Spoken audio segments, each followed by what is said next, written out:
দেখো, বীজগণিতের চতুর্থ অধ্যায়ের উপরে আমাদের পাঠ্য বইয়ের যে বহু নির্বাচনী প্রশ্নগুলো অর্থাৎ যে এমসিকিউ গুলো দেওয়া আছে, এখানে বোর্ডের মধ্যে হচ্ছে যে ১ থেকে শুরু করে ৪ নং পর্যন্ত দেওয়া আছে। তো এই প্রশ্নগুলোই হচ্ছে আমাদের পাঠ্য বইয়ের যে এমসিকিউ গুলো সেগুলো। তো এগুলো নিয়ে আজকে আমরা সঠিক অ্যান্সার কি হবে সেটার বিস্তারিত ব্যাখ্যা সহ আমরা হচ্ছে যে এগুলো সলভ করব। তাহলে দেখো, আমাদের ১ নাম্বার প্রশ্নের মধ্যে কি বলা আছে? নিচের কোন জোড়া সদৃশ পদ? কোন জোড়া? ক থেকে এই যে ঘ পর্যন্ত এই ৪ টা অপশনের মধ্যে কোনটা হবে?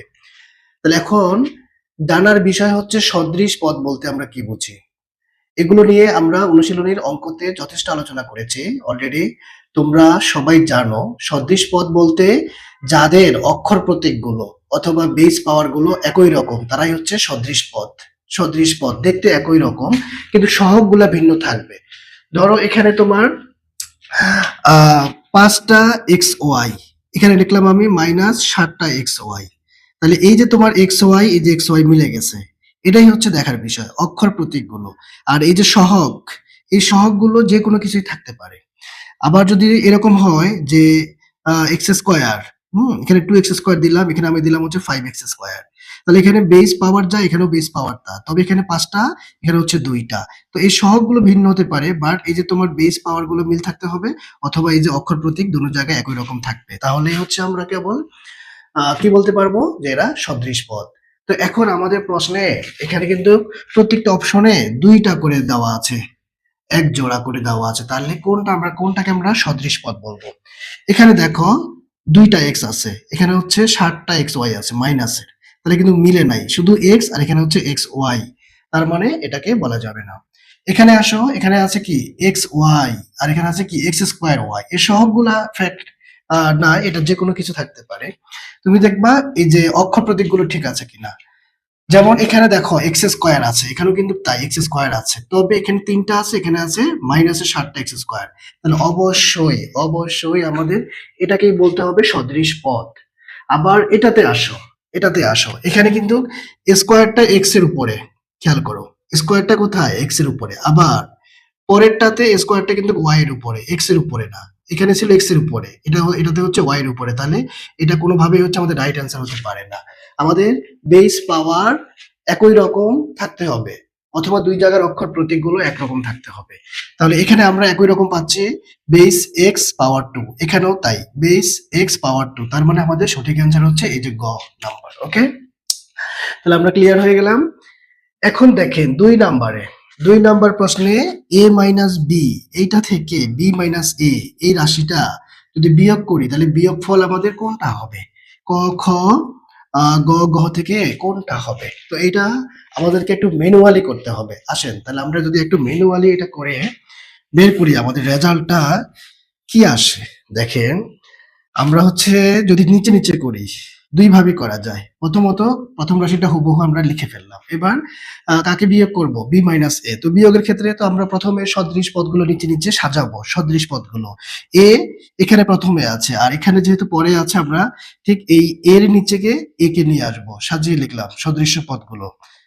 এর সামনে মাইনাস দিলাম, আর এবার বি এর নিচে বি বসাবো। তো এখানে যেহেতু সামনে ছিল প্লাস চিহ্ন দিতে হয় না, কিন্তু এখানে পরে আছে দেখে আমরা চিহ্ন দিলাম। এখন আসেন, যেহেতু আমরা বিয়োগ করব, বিয়োগের ক্ষেত্রে আমাদের বীজগণিতে অবশ্যই চিহ্নের পরিবর্তন করতেই হবে। দেখেন, চিহ্নের পরিবর্তনটা আমাদের কি বিপরীত চিহ্ন হয়ে যাবে সব সময়। প্লাস যদি থাকে তাহলে মাইনাস, মাইনাস যদি থাকে এই যে প্লাস, এখানে প্লাস আছে হয়ে গেছে মাইনাস। এবার আসেন এ কিন্তু প্লাসের, কেন? যেহেতু সামনে চিহ্ন নাই, সামনে চিহ্ন না থাকলেই প্লাসের। আবার এই এও কিন্তু এখন এই যে পরিবর্তিত চিহ্নটাকে এবার হিসাব করতে হবে, তাহলে দুইটাই কিন্তু প্লাসের একই রকম চিহ্ন, তাহলে প্লাসে প্লাসে প্লাস, এই হিসাব করা যাবে না, এটা গুণের হিসাব, এখানে কিন্তু আমরা গুণ করতেছি না, ঠিক আছে? তাহলে দুইটা একই রকম চিহ্ন থাকলেই আমাদের যোগের কাজ এইটা এভাবে চিন্তা করতে হবে। দুইটা একই রকম চিহ্ন, তাহলে যোগ করব, তাহলে যোগফল কত আসবে? 2। এখন যোগফলের আগে কি চিহ্ন দিব? এদের সামনে যে চিহ্ন, এটাও প্লাসের এটাও প্লাসের, এটা কিন্তু কোনোভাবে মাইনাস হিসাব করা যাবেই না, ঠিক আছে? তাহলে সামনের পদ, তাহলে প্লাস চিহ্ন দিতে হবে না। এবার আসেন এই যে বি এর কাছে, এই বিটা কিন্তু মাইনাসের, আবার নিচের বিটা এটা কিন্তু এখন প্লাসের নাই, চিহ্ন পরিবর্তন হওয়ার পরে যেটা হয়েছে সেই চিহ্নটাকেই হিসাব করতেই হবে। তার মানে এখন এই বিটা আমাদের মাইনাসের, ফলে দুইটাই একই রকম চিহ্ন। আমরা একটু আগে কি বলেছি যে একই রকম চিহ্ন থাকলে পরে যোগ বিয়োগ সম্পর্ক, কিন্তু আমরা একই রকম চিহ্ন পেয়েছি দুই জায়গাতে, তাহলে আমরা যোগের কাজ করব। এটাও মাইনাসের, এটাও মাইনাসের, তাহলে দুইটাই একই রকম চিহ্ন, তাহলে আমাদের কাজটা হবে যোগের। তার মানে আমরা একটা বি আর একটা বি যোগ করলে আমরা কয়টা বি পাবো? দুইটা বি। সামনে কি চিহ্ন দিব? এরা যে চিহ্নওয়ালা, এরা কি চিহ্নওয়ালা? মাইনাস, তাহলে মাইনাস দিব।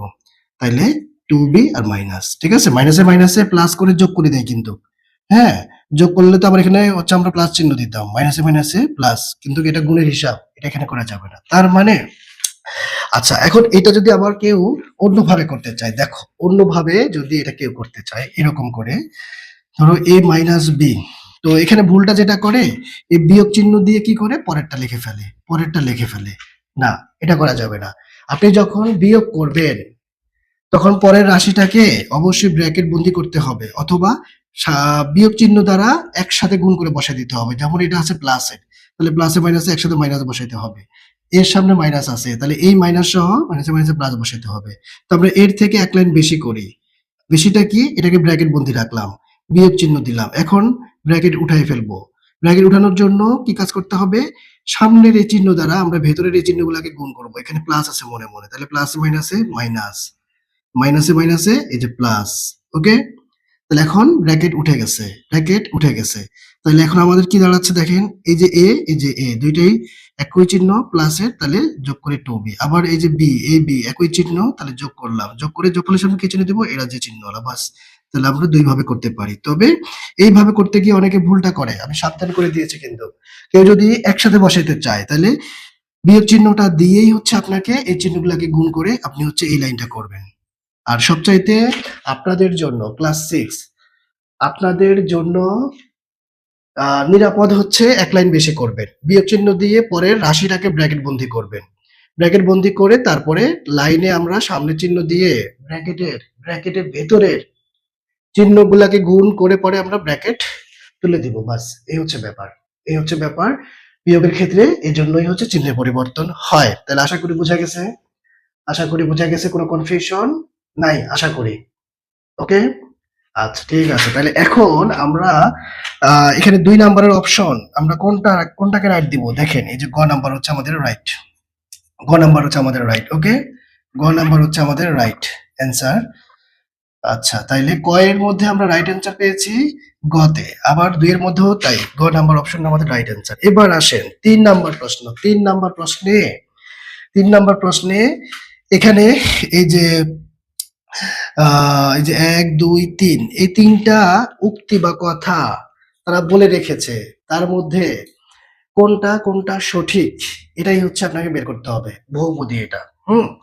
তাহলে এখন এই যে বলা আছে উপরের তথ্যের ভিত্তিতে নিচের কোনটি সঠিক, কি 1 2 না 1 3 না 2 3 নাকি সবগুলো? এই 4টা অপশনের মধ্যে কোনটা হবে? তাহলে আপনাকে আগে দেখতে হবে এক নাম্বার কথাটা কি বলেছে। এই যে 5টা এ এক্স স্কোয়ার, এখানে মাইনাস 7টা এক্স স্কোয়ার এ, তাহলে এই পদ দুইটি এটা কি সদৃশ দ্বারা তো আমরা কি বোঝায় এটা একটু আগে আলোচনা করেছি। সদৃশ দিয়ে কি বোঝায়? আমাদের অক্ষর প্রতীক বেস পাওয়ার গুলো একরকম থাকতে হবে। তাহলে দেখেন তো এখানে এ আছে একটা, মানে এ আছে শুধু, হ্যাঁ, উপরে পাওয়ার আছে মনে মনে 1, এখানেও কিন্তু তাই। তার মানে এটা মিলে গেছে। এবার আসেন এক্স স্কোয়ার এখানে আছে, তার মানে এটা অবশ্যই সদৃশ পদ। এখন তোমরা বা কোনো স্টুডেন্ট যদি প্রশ্ন করেন যে এখানে তো প্রথমে এ, এখানে পরে হচ্ছে এ, তাহলে কি একই? অবশ্যই একই কথা। বীজগণিতে বা গুণের ক্ষেত্রে আগে পরে কোনো ব্যাপার না। আমি এ বি না লিখে যদি বি এ লিখি একই কথা, বা আমি লিখলাম হচ্ছে কি এক্স স্কোয়ার ওয়াই, এখন আমি লিখলাম ওয়াই এক্স স্কোয়ার, এই দুইটা কিন্তু একই কথা। তো তারা এখানে একটু চালাকি করেছে, একটু বুদ্ধি খাটিতে বলেছে আমাদেরকে। এখন অনেক শিক্ষার্থী এসে এই জায়গাটাকে মনে করে যে এরা সদৃশ পদ নয়, কারণ এখানে প্রথম মাঝখানে মানে এ দিয়া শুরু, পরে হচ্ছে এক্স স্কোয়ার, হ্যাঁ, সহগটা বাদে, তারপর এখানে আবার এক্স স্কোয়ার দিয়া শুরু, পরে হচ্ছে এ, তো অনেকে মনে করে যে না, এটা ভিন্ন ভিন্ন। আসলে কিন্তু গুণের ক্ষেত্রে যেহেতু আগে পরে একই কথা, এজন্য এই দুইটা একই রকম। আপনাকে দেখতে হবে আপনার এই যে বেস পাওয়ার অক্ষর প্রতীকগুলো ঠিক আছে কিনা। তাহলে আমরা ১ নাম্বার সঠিক পেয়েছি। এবার আসেন ২ নাম্বারে কি বলেছেন? এই যে একটা রাশি দেওয়া আছে। এই রাশিটিতে ৪ টা পদ আছে এটা তারা বলেছে। এখন এই ৪ টা পদ তারা যে দাবি করেছে এটা কি সঠিক? এটা কি সঠিক? এটা কি আমরা সঠিক বলতে পারবো? আপনারা যদি জানেন আমাকে অ্যান্সার দেন। এখন পদ বলতে কি বোঝায়? এগুলা আমাদের শুরুর দিকের আলোচনা। এই চ্যাপ্টারের শুরুতে বেসিক আলোচনা আমরা করেছিলাম। তারপর অনুশীলনীর অঙ্ক আলোচনার সময়ও আমরা পদ দ্বারা কি বোঝায়? পদ কখন হয়? কখন বলবো পদ? পদের সংজ্ঞাটা কি? বীজগণিতের যে অংশগুলো শুধুমাত্র বা কেবলমাত্র বা একমাত্র যেটাই বলি প্লাস ও মাইনাস চিহ্ন দ্বারা যুক্ত থাকবে পরস্পরের সাথে তারাই হচ্ছে এক একটা পদ। গুণ ও ভাগের কথা কিন্তু বলা হয়নি, শুধু প্লাস ও মাইনাস চিহ্ন দ্বারা। তাহলে দেখেন 3x স্কয়ার এটার সামনে প্লাস আছে, ঠিক আছে? তারপরে এই যে আপনার এটা পুরোটা মিলে একটা হিসাব করতে হবে। কারণ গুণ ভাগের কথা বলা হয় নাই, শুধু যোগ বিয়োগ। তাহলে এই পুরোটার সামনে আছে কি যোগ। তাহলে এই পুরোটা মিলে একটা, ওকে? 3x স্কয়ার এটা হচ্ছে একটা, এটা হচ্ছে একটা। তারপরে আপনার এই যে 5x এটা হচ্ছে একটা, এটার সামনে মাইনাস। তাহলে প্লাস প্লাস এই যে মাইনাস। তাহলে তিনটা চিহ্ন পাচ্ছি আমরা। প্রথম দুইটা প্লাসের, পরেরটা হচ্ছে মাইনাসের। তাহলে এই প্লাস মাইনাস চিহ্ন দ্বারা যারা যুক্ত থাকবে তারাই হচ্ছে এক একটা পদ। তার মানে তারা যেটা বলেছে তাদের দাবিটা সঠিক নয়। তাহলে এটা হচ্ছে আমাদের ক্রস। আমরা ১ নাম্বারটা সঠিক পেয়েছি এখন পর্যন্ত। এবার আসেন আপনি, আপনার হাতে ২ টা মান আছে। a সমান 2, b সমান 3। এই কন্ডিশনে আপনাকে হচ্ছে 4a মাইনাস b এটার মানটা বের করতে হবে। এখন আসেন এটাকেও আমরা একটু ম্যানুয়ালি করে নিব। আমাদের রাশিটা হচ্ছে কে 4a মাইনাস b। এবার আসেন এর মান কত দিয়েছে 2, ওকে। b এর মান কত দিয়েছে 3। তাহলে 4 দুগুণা কত 8 মাইনাস 3 করলে আমরা কত পাবো 5 পাবো 5। হ্যাঁ, তারা বলেছে এটা মান হবে 5। তার মানে হচ্ছে আমাদের 3 নাম্বারটাও সঠিক। এখন 1 আর 3 আমরা কোন অপশনটার মধ্যে পাচ্ছি? 1 আর 3।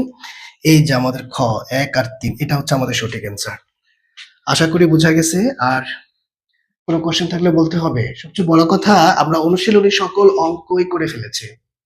একদম ধরে ব্যাখ্যা সহ বিস্তারিত, মানে যত রকম আলোচনা হয় থাকতে পারে সব ধরনের আলোচনা করেছি। এখন তোমাদের কাছে এগুলো একবারে কি বলে পানি ভাত, যেটা একবারে সচরাচর আমাদের আহ মৌখিক বা লৌকিক কথা যেটাই বলে সেই রকম আর কি, পানি ভাতের মতো।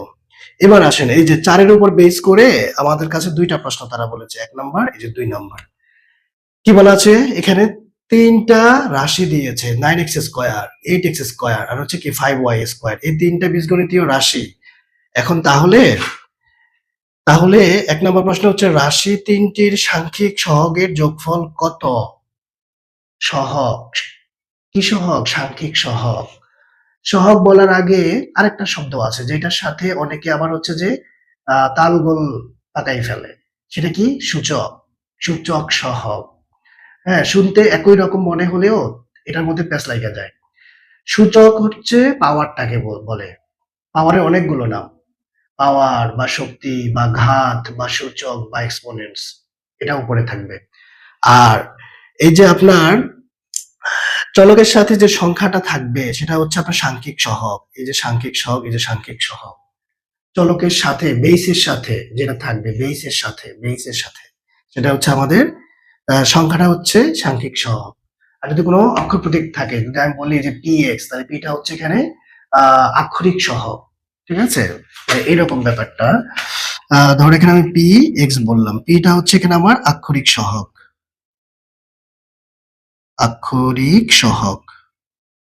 আর যদি আমি বলি 2x, তাহলে এখানে 2 টা হচ্ছে আমার সাংখ্যিক সহগ। ঠিক আছে? এই হচ্ছে ব্যাপার। তাহলে এখন রাশি 3টির সাংখ্যিক সহগের যোগফল কত? আসেন 9 আর 8 আমরা মুখে মুখে করে ফেলি। 9 আর 8 কত পাচ্ছে? 17। 17 আর পাচ্ছে কত? 22। তার মানে আমাদের রেজাল্ট হচ্ছে 22। ওকে? আবার গুনি 8 5 13, 13 আর 9 হচ্ছে 20 22। হ্যাঁ, তাহলে গ নাম্বার অ্যান্সার আমাদের। এবার আসেন 2 নাম্বার প্রশ্নে বলেছে প্রথম দুইটি রাশির গুণফলের ঘাতের সূচক কত? দেখছেন? ঘাত, ঘাতের সূচক কত? তাহলে প্রথম দুইটি রাশির এখন ঘাত বলেছে আবার সূচক বলেছে। হ্যাঁ? তাইলে মানে উপরে যেটা থাকবে আরকি সেটা কি বোঝানো হয়েছে? এখন দেখেন প্রথম রাশি কি আছে 9x স্কয়ার। আসেন আমরা যদি ম্যানুয়ালি করতে চাই, এই যে আমার 9x স্কয়ার। তারপরে আছে দ্বিতীয় রাশি কত? গুণন 8x স্কয়ার। তাহলে পুরাটাকে যদি আমরা গুণ করি, প্রথমে সংখ্যায় সংখ্যায় গুণ করেন। ৯ নং ৮ নং কত? ৭২। ঠিক আছে? ৭ নং থেকে ৮ নং ৭২ আর এইগুলা গুণ করলে কি হবে? x টু দ্যা পাওয়ার 4 হবে। কিভাবে? আমরা কিন্তু বলেছি যে আমাদের যদি আ বেস বেস একই রকম হয় তাহলে গুণের ক্ষেত্রে পাওয়ার গুলা যোগ হয়। তাহলে এটা কত হবে? দেখেন ২ জায়গায় বেস একরকম, একটা বসবে। পাওয়ার গুলা কি হবে? যোগ হবে। ৩ যোগ ৫ তার মানে ফলাফল x টু দ্যা পাওয়ার 8 মানে গুণের ক্ষেত্রে পাওয়ার যোগ হয়। গুণের ক্ষেত্রে পাওয়ার যোগ হয়। আবার যদি এরকম থাকে যে suppose x square plus x square তাহলে কিন্তু আমরা লিখব হচ্ছে 2x স্কয়ার। এই যে দেখেন যোগ সম্পর্ক মাঝখানে যোগ হইলে পরে ভিত্তিগুলা যোগ হবে। ভিত্তি একটা x স্কয়ার, একটা x স্কয়ার তাহলে 2টা x স্কয়ার। যদি এরকম থাকে যে এই যে আমরা 3টা x স্কয়ার আর শুধু x স্কয়ার দিলাম তাহলে কি হবে ফলাফল? 3টা x স্কয়ার আর একটা x স্কয়ার তার মানে 4x স্কয়ার, 4টা x স্কয়ার। তার মানে মনে রাখতে হবে আপনাদেরকে যোগের সময় ভিত্তিগুলো যোগ হবে। তারপর গুণের সময় পাওয়ার গুলো যোগ হবে। গুণের ক্ষেত্রে পাওয়ার যোগ আর যোগের ক্ষেত্রে ভিত্তি যোগ। তাহলে এখানে আমরা ২ আর ২ যোগ করেছে কিন্তু ২ দুগুণা ৪ না ২ আর ২ যোগ করে ৪ হ্যাঁ? তার মানে আমার এই যে বেস x এর এই সূচক বলি, ঘাত বলি যেটাই বলি এটা হবে কত আমাদের ৪ তার মানে এই যে আমাদের গড় রেজাল্ট। প্রথম দুটি রাশির গুণফলের ঘাতের সূচক হচ্ছে আমাদের ৪ এই হচ্ছে আমাদের এই চ্যাপ্টারের অনুশীলনীতে যে এমসিকিউ গুলো আছে সেটার বিস্তারিত আলোচনা ব্যাখ্যা সহ। তো আশা করি আপনারা বুঝতে পেরেছেন কারণ এগুলোর ডিটেইলস অঙ্কগুলো ব্যাখ্যা সহ আমরা অনুশীলনীতে আলোচনা করেছি। যথেষ্ট অঙ্ক আমাদের করা হয়েছে। তারপরেও যদি কারো কোথাও বুঝতে সমস্যা হয় তাহলে আমাকে অবশ্যই প্রশ্ন করতে হবে। কনফিউশন রাখা যাবে না। এটা হচ্ছে মূল কথা।